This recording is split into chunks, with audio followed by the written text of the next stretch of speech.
بصقت عليه وقامت بإذلاله وضربه، ثم قامت بنشر المقطع على وسائل التواصل الاجتماعي.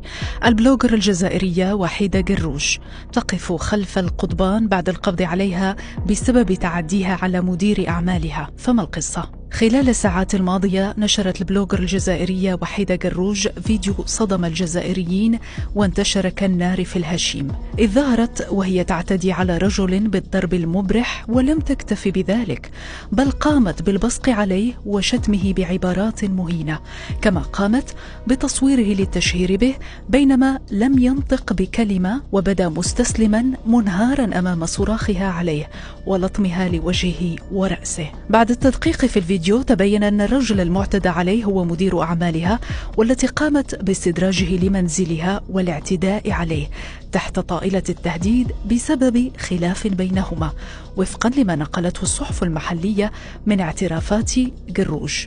بعد هذه الواقعة نشرت ملكة الجمال الجزائرية الفيديو على وسائل التواصل الاجتماعي، فتعرضت لانتقادات واسعة وانهالت عليها مطالبات بحذف الفيديو وحفظ كرامة هذا الرجل، ولكنها رفضت ذلك وأبقت على الفيديو الذي انتشر بسرعة رهيبة حتى تدخلت السلطات الأمنية التي قبضت على البلوجر الجزائرية في منطقة ولاد فايت بالعاصمة الجزائرية نتيجة لما فعلته، وأحالتها إلى المحكمة.